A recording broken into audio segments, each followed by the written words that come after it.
Every year they have the Charlie May Simon Awards that goes to the best middle school book, named after an award-winning Arkansas author who lived over 50 years ago. This award has been alive for 52 years. It has been going on. And it is my pleasure to announce that you are the 2023 Charlie May Simon Award winner. Oh, wow. That's really nice. I had no idea. Congratulations. Well, that's fantastic. I really appreciate that.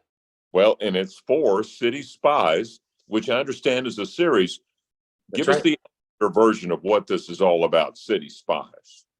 Well, the idea behind City Spies is that there is a British secret agent, and as he travels around missions around the world, he at times comes across kids in need, and he can't turn his back on them, and he winds up adopting them and raising them as a family of spies.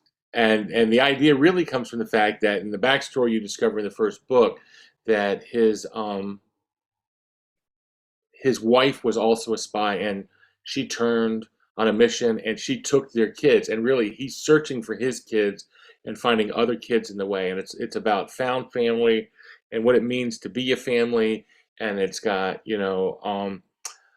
I believe in mixing genres. I think, so I have, it's mystery and it's adventure and it's humor and it's family, and those are the four genres that I play with in this thing. And I'm hopeful that as young readers read it, or even not young readers, I have a lot of grown-ups and more than a few grandparents who write to me that they read them, that they laugh and they get excited and they have fun, but ultimately they see it's about what it means to be a family. And that comes with a lot of emotions, and we try to hit on those in the books. It's fun because I was not a reader growing up. I didn't have someone like you who came to our school and got you hooked on reading. And, I had great teachers along the way, but for whatever reason, reading was always really difficult for me. Hmm. Finding a book that I connected with was difficult for me. That's Hmm. one of the things I try to do when I write. I try to write with the young version of me in mind, with the hope that if I write something, it's something I'm trying to write something that would have hooked me, with the hope that it will hook someone who, like me, is reluctant to read. And it's been an honor and a thrill, and I can't believe how well the books have done. Um, wow, winning this award just caught me off guard there. It's won, I think, 4 or 5 different state awards, so that's great. Won this kind of award in Japan, which I didn't even know they were reading it in Japan. It's been translated into, I think, 12 languages so far, and the books are just really fun for me and exciting when I get to connect with young readers, which is the greatest thing of all. The beauty of what you're telling me is, and what you've shared with us, you listen to kids, you listen to young Oh, people. there's they're so much more interesting than adults, right? Because the thing that's funny is we grow these filters, and they're great filters of politeness and what you should say and all that. I'm not talking about that kind of filter, but the filter to dream and imagine and say something because it's on your mind, not waiting for the right time. And kids are amazing that way, and they will light me up with their observations. This, and then sometimes they reach you later. So I was on a book tour in Kentucky, 6, 7 years ago. And it's one of these things, you go to these book tours and you never know if anyone's going to be at the bookstore.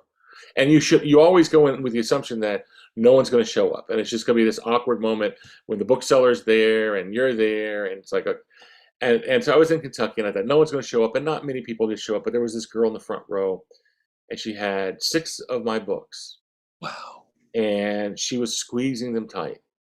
And Oh, And so I sat with her and we talked for like 20 minutes before, because she was there early. And she said, these books are the reason I read. I love these books so much. And wow. it was touching. Well, I was on tour with the newest book in February. And that same girl tracked me down and wrote me an email talking about how her life had gone since then. Hmm. And her parents' divorce and her grandparents passing away, and not always fitting in at school, and often not fitting in at all in school. And she said, but books got me through all of that. And your books were the start of that.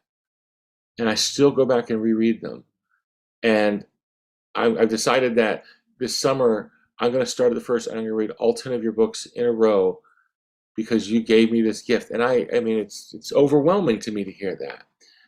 Mm. And it all comes from listening. And it all comes from, some kid wrote me once, their mom wrote me on their behalf.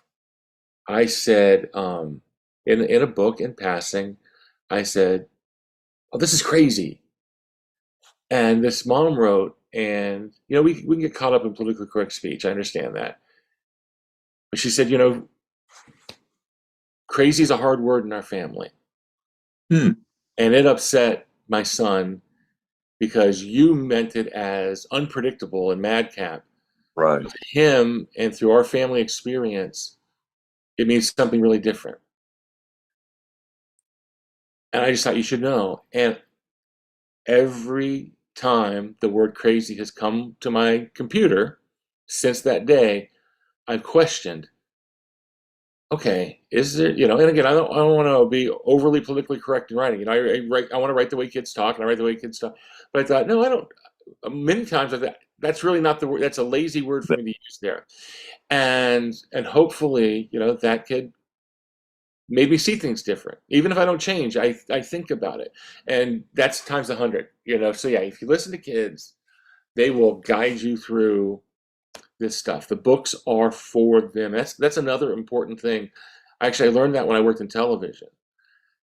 We can make shows like when I worked at Disney Channel, and once I wrote this thing, and it was real. I thought it was really funny, and the people I worked with thought it was really funny. And after I watched it, I realized that's funny to grown-ups. Hmm. That's not funny to kids. Kids don't get the jokes. I need Uh-huh. to remind myself that it's not about making me laugh. It's about making them laugh or making them. And so, yeah, I try to listen. I know it's a really long answer to your question or your observation, but I think that's the most important thing that I can do in my job is to listen to kids, to find out what matters to them, and to try to address that in what I do. Well, the beautiful thing about this Charlie May Simon Award, it's all about listening because the kids have to read at least three of the 10 nominees and then they vote. So you get the award because of their votes. Well, that's amazing. When I first started with I write for Simon and Schuster, an imprint called Aladdin. And when I first started with them, I said, so what is it you're looking for? What are the things that we want to be about? And my editor said, James, I'm not so interested in books that win awards. I want books that kids want to read. And what's great about this is it's both. It's to me if they because the kids picked it. That's pretty great. And the kids picked it also in Maryland and in Florida. Wow. So yeah, that's great. There's another couple in there, but yeah, it's really exciting to me. You're wonderful. Congratulations. Can't Thank you. wait. I blabbered on and I apologize. What an honor though. I truly appreciate it to the to the people involved in this. It's such a great thrill for me, and I hope this means I get to come to Arkansas again. I haven't been in a while. I love it. Little Rock is just such a fun town, and Oh, I've been on good. the border some, so maybe this is an excuse for me to get up there in the next year. Love to shake your hand and meet you. Got to know, are you reading more now that you're an award winning author? We don't need the award winning. I've only been award winning for 20 minutes now. No, um, I do. I love to read, which I didn't do before. It's hard because I write so much. Like the treat I'm giving myself that I finished the book. I turned in a book 2 days ago. Is I'm reading as much as I can this week. Just grab notes. It's funny. I didn't read really well through college, and then in college I went on a blind date. And on the blind date, the whole goal is to get a second date, and so you're just gonna try to be the best version of yourself. And about 30 minutes into this blind date, this beautiful, wonderful, smart girl that's way out of my league, that would only have gone out with me on a blind date, mentions that she loves to read. And she asked me, she goes, "Do you like to read?" And I thought, well, it's not going to be a book report on the date. So, sure. Yeah, I love to read. I just told her. I never lie. It's only times I ever lie. I said, yeah, I love to read.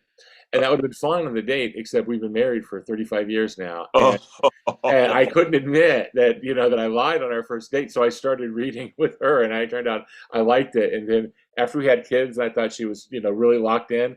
I said, that first time when we went out, yeah, I was maybe stretching the truth there when I said I love to read. But now it's no stretch at all. So thank you so much. Thank everyone involved in Arkansas, and you guys have a wonderful summer. well, thank you.